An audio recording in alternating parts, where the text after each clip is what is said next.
बघा या लेक्चरला आपण न्यूमेरिकल्स चालू करू. न्यूमेरिकल फक्त दोनच सायकलवर आहेत तुम्हाला, ऑटो सायकल आणि डिझेल सायकल. या दोघांवरच न्यूमेरिकल राहतील. बाकी उरलेल्या ज्या 3 सायकल आहेत कॅरनॉट, ड्युएल आणि ब्रेटॉन यांच्यावर न्यूमेरिकल्स नाही आहेत. तर बघा पहिला क्वेश्चन काय सांगितलं आहे, an engine working on Otto cycle. Clear होऊन गेलं सायकल कोणती आहे, ऑटो सायकल आहे. त्याच्यावर एक इंजिन काम करत आहे. Has a diameter of 150 rpm. सगळ्यात पहिले आपण काय लिहिणार, the value of given data लिहा. डायमीटर किती आहे, has a diameter of 150 rpm. एक second. Diameter of 150 rpm and stroke of 225 mm. अच्छा एक मिनिट, माझ्याकडून युनिट चुकीचं लिहिलं गेलं असेल. 150 mm आहे. हां तेच म्हटलं, rpm कसं काय होतं. इथं काही 150 mm आहे. ठीक. तर आपल्याला बेसिकली दिलेला काय, त्यांनी डायमीटर दिलेला आहे एका इंजिनचा किती आहे, 150 mm आणि स्ट्रोक ऑफ 225 mm. स्ट्रोक माहिती आहे ना, स्ट्रोक म्हणजे काय राहतं, बीडीसी पासून टीडीसी पर्यंतचं अंतर म्हणजे काय राहतं तुमचा एक स्ट्रोक. एक प्रकारे लेंथ राहते ती. तर लेंथ इज इक्वल टू किती सांगितली, ती लेंथ स्ट्रोक लेंथ किंवा स्ट्रोक लेंथच म्हटलं जातं त्याला. किती येतो, 225 mm. क्लिअरन्स व्हॉल्यूम दिलेला आहे. क्लिअरन्स व्हॉल्यूम हे लक्षात आहे ना, टीडीसी पासून सिलेंडरचं जे टॉप राहतं यामधला व्हॉल्यूम जो राहतो तो कोणता राहतो, क्लिअरन्स व्हॉल्यूम राहतो. आणि हा कोणता व्हॉल्यूम राहतो, स्ट्रोक व्हॉल्यूम किंवा स्वेप्ट व्हॉल्यूम म्हटलं जातं. इथून इथपर्यंत स्ट्रोक किंवा स्वेप्ट व्हॉल्यूम, हा इथून इथपर्यंत क्लिअरन्स व्हॉल्यूम. तो क्लिअरन्स व्हॉल्यूम दिलेला आहे आपल्याला, that is 1.25 10⁻³ metre cube. Find out करायचं आहे, find air standard efficiency. So तुम्हाला फाइंड आउट काय करायचं आहे, इफिशियन्सी फाइंड आउट करायची ऑटो सायकलसाठी. इफिशियन्सीचा फॉर्म्युला आठवतोय, सायकल लक्षात आली पाहिजे तुम्हाला. सायकल अशी काहीतरी ड्रॉ केली होती आपण ना, कॉम्प्रेशन, त्यानंतर हे तुमचं कॉन्स्टंट व्हॉल्यूमवर प्रेशर वाढतंय, त्याच्यानंतर इथं हे परत आयडियाबॅटिक आयसेंट्रोपिक एक्सपान्शन, आणि त्यानंतर कॉन्स्टंट व्हॉल्यूमवर परत हीट रिजेक्ट होते. सो इथं हीट इनपुट व्हायचं, इथून हीट रिजेक्ट व्हायची. असंच काहीतरी लिहिलं होतं. म्हणून फॉर्म्युला पण लिहिला होता, efficiency is equal to 1 - T4/T1 divide by T3 - T2. तुमच्याकडे पूर्ण डेरिव्हेशन आहे, पूर्ण लेक्चर शूट करून पडलेलं आहे, वहीमध्ये लिहिलं असेल, एकदा चेक करून घ्या. अजून यालाच आपण कॉम्प्रेशन रेशोच्या फॉर्ममध्ये कन्वर्ट केलं होतं, आठवत असेल तुम्हाला. तर 1 - 1/RC⁻⁻1. This was the formula. आता इथं जी व्हॅल्यू दिलेली आहे ती कसली आहे, क्लिअरन्स व्हॉल्यूमची. तर क्लिअरन्स व्हॉल्यूम आलं म्हणजे इथं टेम्परेचरचा तर काही संबंधच नाहीये, टेम्परेचर बद्दल त्यांनी काही सांगितलेलं पण नाहीये. तर क्लिअरन्स व्हॉल्यूम आल्यानंतर आपल्याला हे क्लिअर होऊन गेलं की हा कॉम्प्रेशन रेशोमध्येच जाणार आहे क्वेश्चन. कारण clearance volume plus swept volume divide by clearance volume कसला फॉर्म्युला होता, कॉम्प्रेशन रेशोचा. Volume before the compression divide by volume after the compression, हा कसला फॉर्म्युला आहे, क्लिअर कॉम्प्रेशन रेशो ना. तर मग इथून हे क्लिअर होऊन गेलं की फॉर्म्युला तर तुम्हाला हाच वापरायचा आहे. ठीक. चला बघा आता,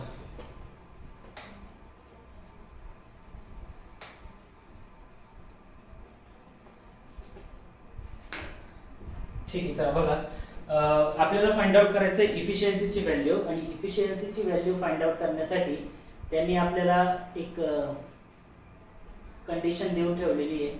एक सेकंड. आपल्याला गॅमाची व्हॅल्यू दिलेली नाही, कारण इफिशियन्सीचा फॉर्म्युला काय आपल्याकडे, efficiency is equal to 1 - 1/RC⁻⁻1. ही व्हॅल्यू क्वेश्चन मध्ये दिलेली नाही आहे, ती मिस होऊन गेलेली त्यांच्याकडून. तर तुम्ही गिवन मध्ये लिहून घ्या, गॅमा इज इक्वल टू 1.4. ठीक आहे. हे कन्सिडर करून घ्या किंवा डायग्राम क्वेश्चनच्या शेवटी लिहून घ्या असं. तर आता बघा, आपल्याला काढायचं काय, इफिशियन्सी. आणि इफिशियन्सीसाठी आपल्याला काय पाहिजे, आरसीची व्हॅल्यू. आरसी काय राहतं, compression ratio is equal to काय लिहिलं आपण, VS + VC divide by VC. Swept volume plus compression clearance volume divide by clearance volume.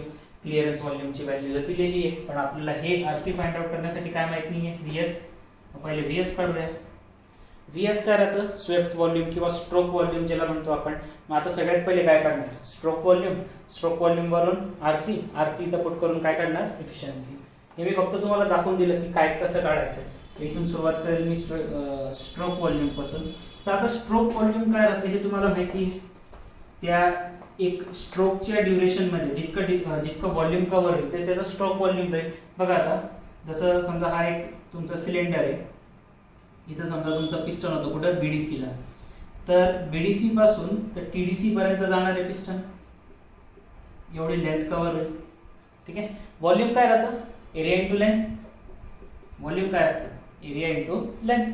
Length माहिती आहे दिलेली ना त्यांनी, लेंथ पुढे गेलं रे, हां लेंथ दिलेली आहे, एरिया दिलाय का?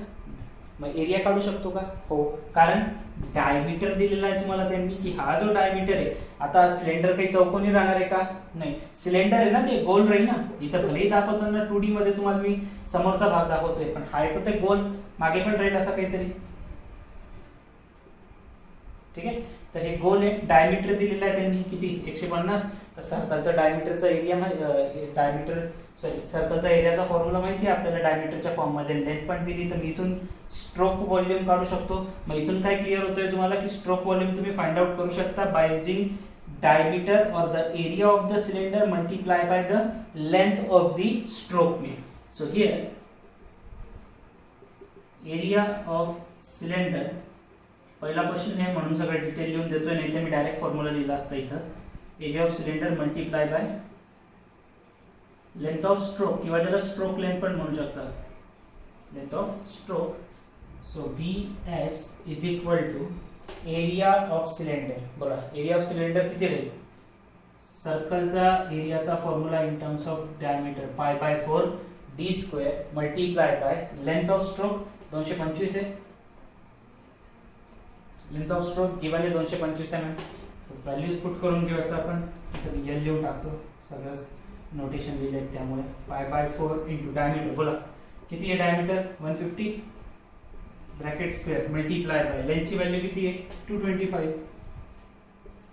So VS is equal to π/4 into किती होईल? 15चा स्क्वेअर किती राहतो? 225. एक झिरो आहे तर स्क्वेअर केल्यानंतर किती झिरो होऊन जातील? 2 मल्टिप्लाय बाय परत 225. काढू शकता? कॅल्सी तुमच्याकडे, कॅल्सी मध्ये टाकाय सगळ्या व्हॅल्यू. π/4 into 225 00 multiply by 225. तर तुम्ही व्हॉल्यूम फाइंड आउट केलं तर यार व्हॉल्यूम शुड बी किती आला पाहिजे? व्हॉल्यूम आला पाहिजे तुमचा 3.97 इंटू 10⁻³ 3.97 इंटू 10⁻³ व्हॉल्यूम आहे म्हटल्यावर mm³. ठीक आहे. आता तुम्ही जर एक गोष्ट ऑब्झर्व केली तर आपण ही व्हॅल्यू कशामध्ये पुट केली? बघा डायमीटर कशामध्ये पुट केलं होतं? mm. लेंथ कशामध्ये पुट केलंय? mm. पण जर तुम्ही इथं क्लिअरन्स व्हॉल्यूम पाहिला तो कशामध्ये? मीटर मध्ये. याला भी कन्वर्ट करावं लागेल मीटर मध्ये. या दोन्ही व्हॅल्यू लेंथ आणि डायमीटर व्यवस्थित समजा बरं. हे लेंथ आणि डायमीटर mm मध्ये होतं म्हणून हे सुद्धा कशामध्ये आलं? mm मध्ये. आता जर ही व्हॅल्यू, मला वाटतं मग हे जास्त मोठं आहे, कॅल्सी मध्ये करून बघा तुम्ही, ही व्हॅल्यू जास्त मोठी आली पाहिजे. 10⁻⁻ आपल्याला बुक मध्ये ते आन्सर त्यांनी डायरेक्ट दिलेलं आहे. तर किती दिलेलं? 3.97 10⁻³ -3 म्हणजे +6 आलं पाहिजे. किती करून बघा तुम्ही, हे आलं पाहिजे. जे बी आहे पण 3.97 पॉवर काहीतरी येईल, 6च येईल most 99%. VS is equal to किती आलं? 3.97 multiply by 10⁻⁶ m³. Sorry mm³. थोडासा गडबड होऊन राहिली या क्वेश्चन मध्ये. VS इज इक्वल टू काय होतं? Area of cylinder into length of stroke. Area of cylinder आपण काढू शकतो by using the formula π/4 d² multiply by length of stroke आपल्याला 225 mm दिलेला आहे. एरिया ऑफ सिलेंडर सुद्धा आपण काढला आहे mm मध्ये, लेंथ सुद्धा आहे mm मध्ये, म्हणून इथं आपलं जे व्हॉल्यूम येईल ते सुद्धा कशामध्ये? mm मध्ये. पण जर मी इथं पाहिलं तर क्लिअरन्स व्हॉल्यूम आपल्याला कशामध्ये पाहिजे? मीटर मध्ये. सो याला कन्वर्ट करा. VS इज इक्वल टू काय म्हणतो? 3.97 इंटू 10⁻⁶ इंटू mm चं कन्वर्जन मीटर मध्ये करताना, mm चं कन्वर्जन मीटर मध्ये करताना काय लिहितो आपण? 10⁻³ पण काय करायचं आपल्याला? mm चा क्यूब आहे तर इथं मीटर क्यूब करण्यासाठी याचा भी काय करावा लागतो? Cube. VS is equal to काय म्हणतो? 3.97 इंटू 10⁻⁶ इंटू पॉवरचं काय होतं मल्टिप्लिकेशन, पॉवर 10 ची पॉवर -3 त्यांची पॉवर 3, ते पॉवरचं काय होतं मल्टिप्लिकेशन, -3 × 3 -9. तुमचं फायनल आन्सर स्ट्रोक व्हॉल्यूमचं येतं 3.97 × 10⁻³ सॉरी मीटर क्यूब. हे आन्सर दिलंय तुम्हाला डायरेक्ट बुकमध्ये. हे कॅल्क्युलेशन आता माझ्याकडे कॅल्सी पण नाही करण्यासाठी, तुमच्याकडे कॅल्सी राहील, तुम्ही करून बघायचं. कन्सेप्ट समजून घ्या. व्हॉल्यूम कसं काढलं आपण, area into length, area of cylinder into length of the stroke. VS आणि व्हीसीच्या व्हॅल्यू माहिती आहे आता. व्हीएस व्हीसी वरून काय काढू शकतो आपण, आर सी ची व्हॅल्यू. क्वेश्चन रफ करून देऊ.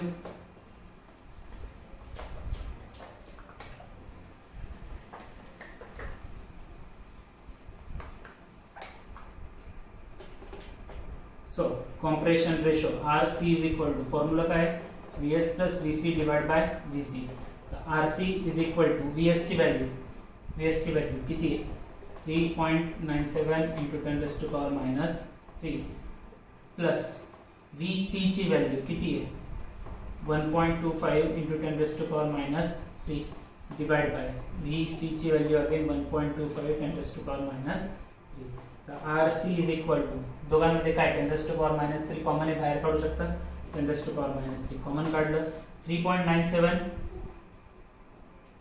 Plus 1.25 divide by 10⁻³ as it is ठेवलं, मल्टिप्लाय बाय 1.25, 10⁻³ 10⁻³ कॅन्सल होऊन जाईल.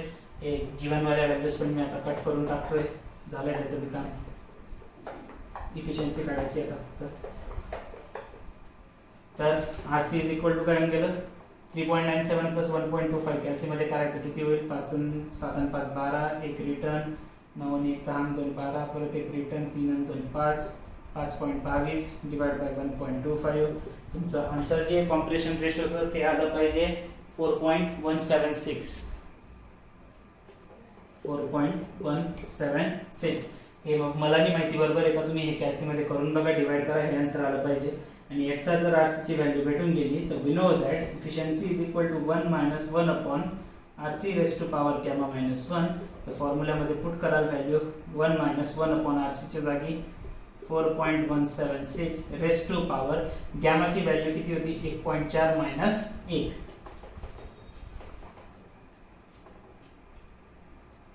इफिशियन्सी इज इक्वल टू काय होईल मग 1 - 1 अपॉन 4.176. 1.4 - 1 किती होतं 0.4.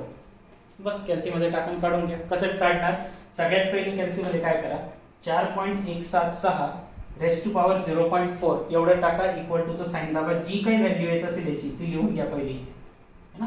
जी काही व्हॅल्यू येईल ती लिहा. त्यानंतर 1 मायनस ब्रॅकेट चालू करा. बघा करून जा, मला नाही माहिती याची व्हॅल्यू किती येणार आहे. काय करायचं आहे तुम्हाला, कॅल्सीमध्ये चुकू नका बरं. लास्ट स्टेपला येऊन 1 - 1 अपॉन ॲज इट इज ठेवा. समजा याची व्हॅल्यू काहीतरी तुम्ही टाकलं 4.176 ब्रॅकेटमध्ये रेस टू पॉवर 0.4. याची व्हॅल्यू समजा काहीतरी भेटली तुम्हाला x भेटून गेली व्हॅल्यू. ठीक आहे, एवढं राहिलंय 1 - 1/x. एकापेक्षा जास्त नंबर मल्टिप्लिकेशन डिव्हिजन राहिलं तर काय करतो आपण, डिव्हिजन राहिलं तर असं बी ब्रॅकेट हे करतो आपण, ब्रॅकेट टाकतो. 1/1 - x याला ब्रॅकेट टाकून द्या, कॅल्सीमध्ये टाका as it is. 1 minus bracket चालू करा 1 डिवाइड बाय जी काही याची व्हॅल्यू आली असेल ती इथे टाकून द्या, ब्रॅकेट क्लोज करा, इक्वल टू साइन दाबा. तुम्हाला एक व्हॅल्यू भेटेल, ती पण कशामध्ये पॉईंट्समध्ये. त्याला मल्टिप्लाय बाय 100 करायचं, तर इफिशियन्सीची व्हॅल्यू भेटून जाते तुम्हाला पर्सेंटेजमध्ये. आणि इफिशियन्सीची व्हॅल्यू तुम्हाला भेटणार आहे 0.4354. 0.4354. इथं तीच भेटेल 43.54%. So this is your answer of the efficiency. ठीक आहे, हे आन्सर राहील तुमचं इफिशियन्सीसाठी. क्लिअर आहे क्वेश्चन, काही स्टफ नव्हता, फक्त तेवढं एक नवीन गोष्ट जी तुम्हाला माहीत पडली की स्ट्रोक व्हॉल्यूम तुम्ही असा बी काढू शकता by using area of the cylinder multiply by length of the स्ट्रोकने. आणि मीटर आणि mm चं कन्वर्जन होतं क्वेश्चनमध्ये, तेवढाच थोडासा एक पार्ट आहे, बाकी क्वेश्चन सिम्पल आहे. ठीक, क्वेश्चन नक्की विचारला जाईल बरं. एक न्यूमरिकल तर येईलच या चॅप्टरवर, 1 किंवा 2 न्यूमरिकल येतील. ठीक आहे, चला नेक्स्ट क्वेश्चन बघूया आता. नेक्स्ट न्यूमरिकल बघा. क्वेश्चन काय दिला आहे, an engine working on ideal auto cycle. Again auto सायकलचा क्वेश्चन. ठीक आहे, has a temperature pressure at the beginning as a 28 degree Celsius. Auto सायकलचा ग्राफ आठवतोय? Here was pressure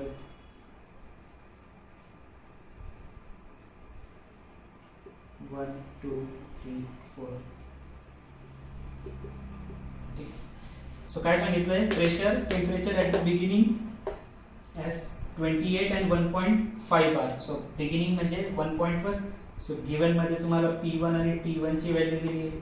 so pressure at 1 point at is 1.5 bar. Temperature at 1 किती दिलंय? 28 degree Celsius. Find out करायचं आहे compression ratio. ठीक आहे, चल find out काय करायचं आहे लिहून घेऊ आपण. फर्स्ट कॉम्प्रेशन रेशो म्हणजे RC ची व्हॅल्यू काढायची आहे. Find out compression ratio. Gamma is equal to 1.4. गॅमाची व्हॅल्यू गिवन आहे. Air standard efficiency of the cycle if pressure after the compression is 10 bar. Pressure after compression. Pressure after compression म्हणजे काय दिलंय? P2 किती सांगितलंय? 10 बार. 10 बार. आणि अजून काय काढायला सांगितलंय? Find out compression ratio if gamma equal to 1.4 and air standard efficiency. तर दुसरा क्वेश्चन तुम्हाला फाइंड आउट करायचा आहे, इफिशियन्सी पण फाइंड आउट करायची. ठीक आहे, क्वेश्चन काढलाय. सोल्युशन बघूया. सोल्युशन मध्ये आपल्याला RC ची व्हॅल्यू काढायची आहे. RC काय होतं पहिले? RC जोपर्यंत निघणार नाही तोपर्यंत इफिशियन्सी निघायचा प्रश्न येत नाही. इफिशियन्सीचा अजून एक जो फॉर्म्युला माहिती आहे आपल्याला, तो काय होता? 1 minus T4 minus T1 divide by T2 minus T3. Sorry, T3 minus T2. याच्यामध्ये फक्त आपल्याला T1 दिलेलं आहे ना. तुम्ही जास्तीत जास्त T काढायला काढू शकतो आपण. T1 वरून T2, T2 वरून T3, T3 वरून T4 निघू शकतात. पण जर मला RC काढायचाच आहे तर मी हा फॉर्म्युला वापरून घेईल ना इफिशियन्सीचा. हा वापरण्यापेक्षा 1 minus 1 upon RC raise to power gamma minus 1. गॅमा मी तर देऊन ठेवलेला आहे त्यांनी. RC इथं काढायचंच आहे. एकदा RC निघालं इथं टाकून घेतलं की इफिशियन्सी काढून घेईल. कशाला हा फॉर्म्युला वापरून उगाच टाइम वाया घालायचा आहे. आणि प्लस तो काढायला तुम्हाला सगळ्या प्रोसेसचं नॉलेज असलं पाहिजे. चला बघा, RC काढायचं आहे तर RC is equal to formula काय आहे? पहिले कॉम्प्रेशन रेशोचे सगळे फॉर्म्युले आपल्याला माहिती पाहिजे. काय होतं ते? VS plus VC divide by VC. लागू शकतो का हा फॉर्म्युला? कॉम्प्रेशन रेशो साठी स्वेप्ट व्हॉल्यूम, क्लिअरन्स व्हॉल्यूम काही माहिती आहे? काहीच नाही माहिती. हा काम करेल का मग फॉर्म्युला? नाही. यालाच आपण काय लिहिलं होतं? Volume before compression divide by volume after compression V1 upon V2 लिहू शकतो ना आपण यालाच. Volume before compression divide by volume after compression. कॉम्प्रेशनच्या पूर्वीचा व्हॉल्यूम 1 पॉईंटवर V1 आणि आफ्टर कॉम्प्रेशनचं व्हॉल्यूम V2. तर RC इज इक्वल टू तुम्ही V1 अपॉन V2 लिहू शकता. तुम्हाला P1 P2 माहिती आहे आणि PV मधलं रिलेशन माहिती आहे ना. मी म्हणून सांगत होतो डेरिव्हेशन करा, डेरिव्हेशन करा. का बरं? दिस इज द रिझन. आता बघा डेरिव्हेशनचं काम. RC इज इक्वल टू काय? V1 upon V2. आता जोपर्यंत मला V1 V2 माहित पडत नाही तोपर्यंत मी RC काढू शकत नाही. तर मला V1 अपॉन V2 चा रेशो पाहिजे. आणि जर मी गिवन पाहिलं तर ना मला V1 माहिती आहे ना मला V2 माहिती आहे. टेम्परेचर, गॅमा आणि P1 P2 देऊन ठेवलेले. ते गॅमाचं काम तर शेवटी इफिशियन्सी काढताना. ते टेम्परेचरचं काढलं जरा, चला ठीक आहे. तर VT मधलं रिलेशन एक माहिती पडू शकतं पण तुम्हाला त्याच्यासाठी इथला T2 काढावा लागेल. पण मी काय करतो, जर हे दोन T देऊनच ठेवलेले आहेत P1 P2, तर आय नो की प्रेशर व्हॉल्यूम मधलं रिलेशन है ना. प्रेशर आणि व्हॉल्यूम मधलं रिलेशन माहिती आहे आपल्याला. कोणतं? Sir PV equal to NRT. ते चालेल का इथे? नाही. का बरं? ते आयडियल गॅससाठी 1 to 2 प्रोसेस कोणती आहे हे आता ओळखता आलं पाहिजे. मी सांगत होतो ना प्रोसेस माहित करा, डेरिव्हेशन लक्षात ठेवा. This is the reason. 1 to 2 मध्ये काय? It is an adiabatic compression. Adiabatic process साठी P आणि V चं रिलेशन काय? PV raise to power gamma is equal to constant. टाका आता P1 V1. P1 V1 raise to power gamma is equal to P2 V2 raise to power gamma. तर आपल्याला काय पाहिजे? V1 upon V2. तर V1 इथे आहे, V2 इकडे घेऊन या, P1 इकडे पाठवून द्या.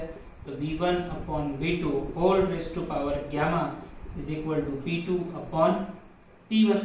येऊन जाईल. P2 ची व्हॅल्यू किती सांगितली त्यांनी? 10 बार. कन्वर्ट करायची गरज आहे का? तुम्ही करू शकता बारचं कन्वर्जन न्यूटन पर mm स्क्वेअर मध्ये, पण मी करत नाहीये कारण दोघांचं युनिट त्यांनी बारच दिलेलं आहे. तर वरचा 10 आणि खालचा 1.5. 10 बार 1.5 बार बार कॅन्सल होऊन जातात, त्याच्याने काही फरक पडत नाही. झालं.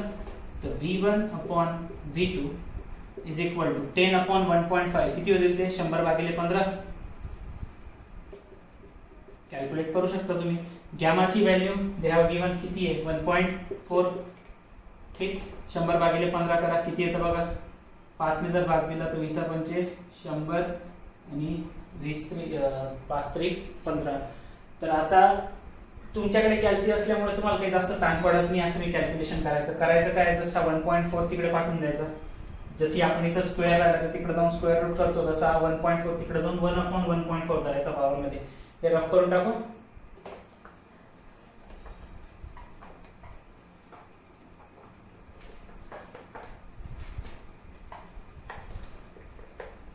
काय सांगितलं मी की इथं V1/V2 आहे आणि पॉवरला 0.4 आहे. इथं काय आलं 20/3 किंवा जी काही पॉईंट मध्ये व्हॅल्यू येईल 6.666 अशी व्हॅल्यू येईल ती. हा व्हॅल्यू इथं कशी 0.4 पॉवर मध्ये ना, ही इकडे येऊन काय होऊन जाते, हा 0.4 इथून निघतो, इथे येऊन जातो तो 1/0.4. जसं तुम्ही जर असं राहिलं असतं तर V1/V2 स्क्वेअर इक्वल टू 20/3, तर तुम्ही काय केलं असतं, हा स्क्वेअर इथून काढला असता, इथं स्क्वेअर रूटला टाकला असता. स्क्वेअर रूट म्हणजे काय राहतं 1/2 राहतं ना, म्हणजे इथला 2 निघून या पॉवरच्या डिनॉमिनेटरला येतात. जसं इथला 0.4 निघून या पॉवरच्या डिनॉमिनेटरला येऊन गेला. बस याचं कॅल्क्युलेशन करा, इथून तुम्हाला रेशो भेटून जाईल V1/V2 चा 20/3 रेस टू पॉवर 1/0.4. तर तुमचा V1/V2 चा रेशो जो येतो तो येणार आहे 1/0.4 3.87. बुक मध्ये काहीतरी वेगळीच पद्धत वापरली त्यांनी प्रेशर वगैरेचा रेशो काढून. आपला आन्सर तेच येईल पण 3.87. कसं काढणार, 20/3 ब्रॅकेट मध्ये टाकायचं पॉवर, ते पॉवरचं साइन लावायचं, इथं परत एक ब्रॅकेट, 2 आहेत ना नंबर, 1/0.4 असं टाका, येऊन जाईल ते आन्सर 3.87. ठीक आहे, हे भेटलं V1/V2. बस V1/V2 भेटलं की आपण RC काढून घेऊ. हीच आपली RC ची व्हॅल्यू आहे. Actually RC is equal to काय, तर V1/V2 that is equal to 3.87 compression ratio. याच्यावरून आपण काय काढू शकतो, इफिशियन्सी. We know that. हे लिहून झालं असेल तुमचं, मी हे रफ करून देतो आता.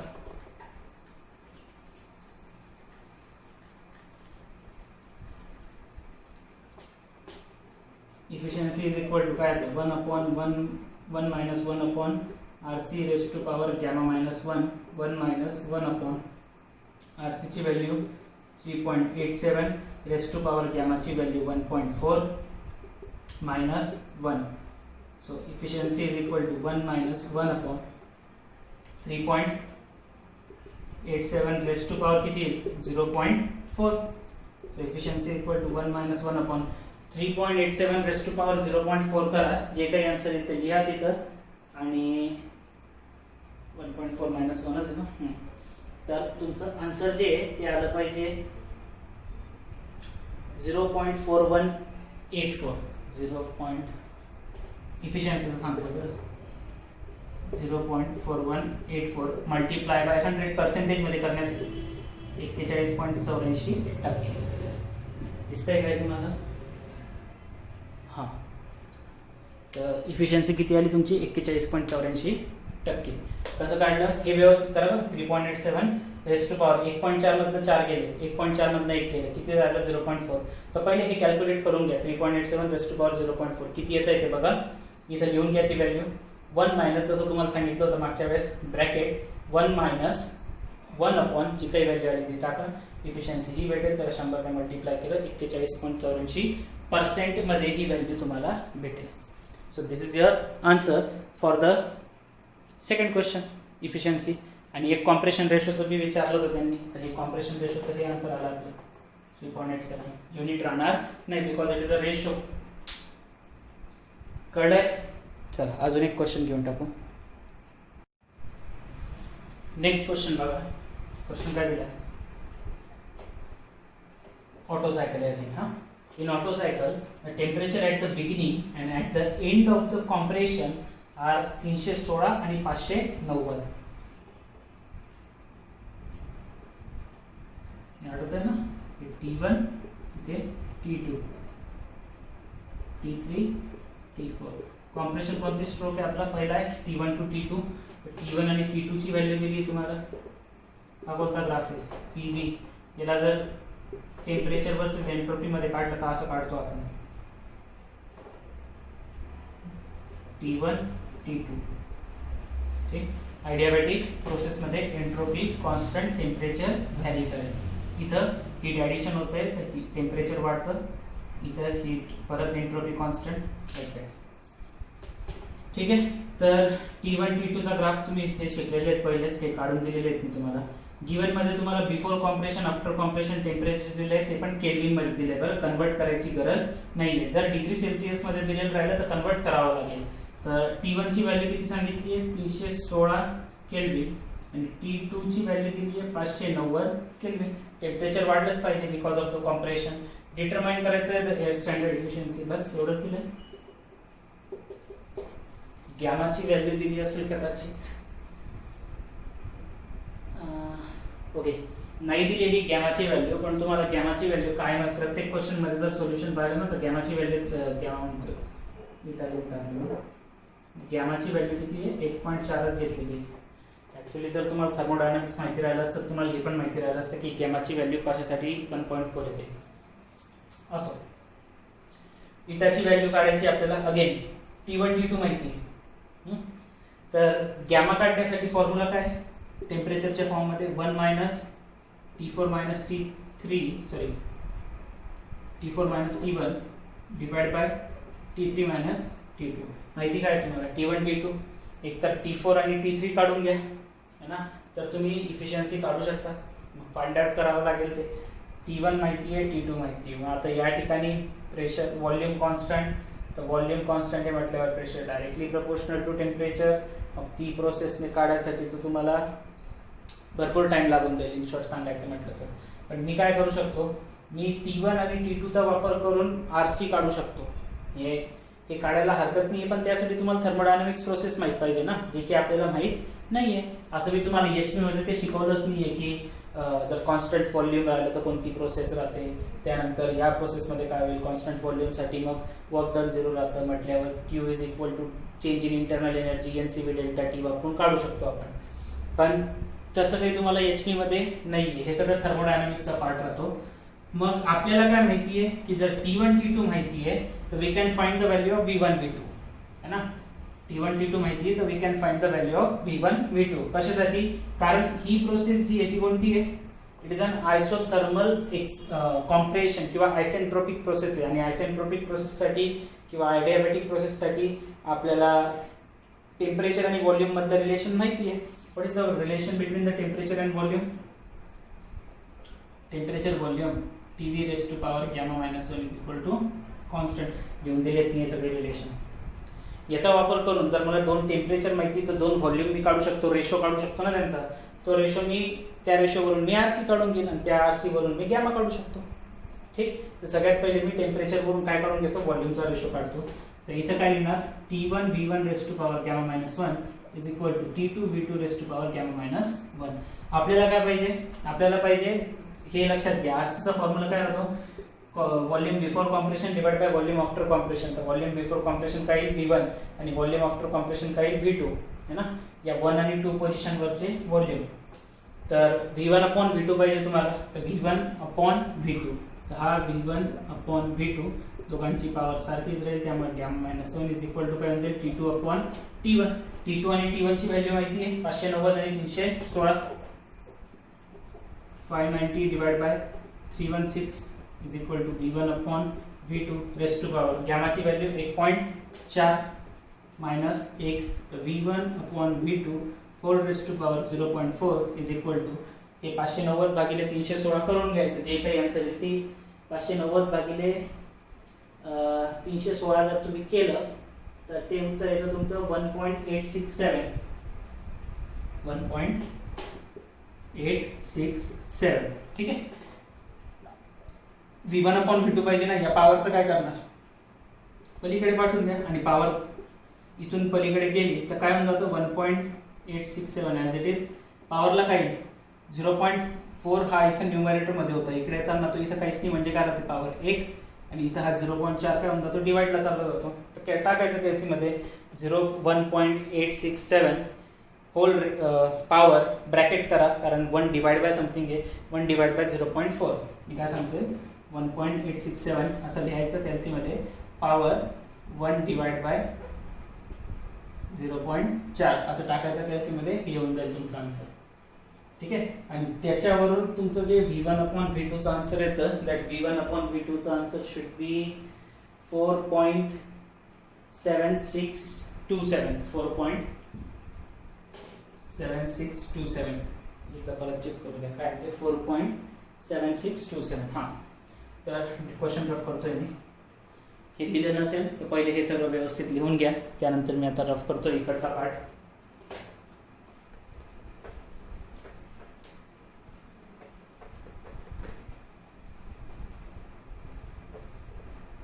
ठीक आहे. तर इथून मला काय भेटलं, V1/V2 ची व्हॅल्यू भेटून गेली. V1/V2 इज इक्वल टू किती सांगितलं मी 4.7627. ठीक. मी टेम्परेचरच्या नादातच लागत नाहीये, कारण मला टेम्परेचरचं रिलेशन असं बी काढता येणार नाही, कारण हे सगळं थर्मोडायनामिक्सचा पार्ट आहे. मग त्यासाठी तुम्हाला work, internal energy, amount of heat given, positive heat, negative heat, positive work, negative work, internal energy positive, internal energy negative, या सगळ्या कन्सेप्ट माहीत पाहिजे. त्यावेळेस जाऊन तुम्ही मग हे कॉन्स्टंट व्हॉल्यूम म्हणजे ती आयसोबारिक राहते, आयसोकोरिक राहते, ते आयडियाबॅटिक एक्सपान्शन आहे, ते आयडियाबॅटिक कॉम्प्रेशन आहे, त्याच्यामध्ये वर्क डन पॉझिटिव्ह राहतं, निगेटिव्ह राहतं, या सगळ्या गोष्टी माहीत राहिल्या तर मग तुम्ही T4 T3 काढायचा विचार केला पाहिजे. जर नाही माहिती तर कशाला रिकामा, जे HP मध्ये काय कॉम्प्रेशन रेशो करून देतं ना, आणि कधी बी आयडियाबॅटिक आलं एक कोणतं बी प्रेशर P1 P2 किंवा T1 T2 किंवा V1 V2 माहीत राहिलं तर आपण त्याच्यावरून दुसऱ्या कोणत्या बी व्हॅल्यू काढू शकतो, कारण सगळ्यांमध्ये रिलेशन आहे ना. PV⁻γ equal to constant, TV⁻γ-1 equal to constant, P⁻1 - T⁻γ equal to constant. Pressure volume, temperature volume, pressure temperature, तिघांमध्ये रिलेशन आहे आपल्याकडे. एक बी काही बी माहित राहिलं दोन्ही पॉईंटवर दुसरं आपोआप येऊन जातं, त्यामुळे जास्त काही ताण घ्यायचं नाही. एक आणि त्याच्यावरून तुम्ही एकदा जर तुम्हाला V1 V2 माहित पडलं तर तुम्ही कॉम्प्रेशन रेशो काढू शकता. कॉम्प्रेशन रेशो काढला म्हणजे इफिशियन्सी येऊन जाते, ताण नाहीये. सरळ प्रोसेस लक्षात ठेवा. V1 आणि 2 वर जे पण काही दिलेलं आहे, समजा टेम्परेचर किंवा प्रेशर या दोघांपैकीच एक देतील है ना. प्रेशर दिलं तर PV⁻γ, टेम्परेचर दिलं तर TV⁻γ-1. रिलेशन लावायचं, इथून कोणामध्ये रिलेशन काढून घ्यायचं, V1 आणि V2.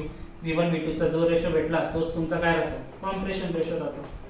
Compression ratio equal to volume before compression, volume after compression. V1/V2 किती आलं 4.7627. इथे बी तसंच केलंय मी. एकदा कॉम्प्रेशन रेशो भेटला की इफिशियन्सी बदलून जाते. ऑटो सायकलचे न्यूमेरिकल मला नाही वाटत तुमचे आता याच्या पुढे चुकले पाहिजे, काही बी लिहू द्या, काही ताण नाही येईल ना. मी समजून घेतोय, हो तुम्ही हो म्हटले असेल.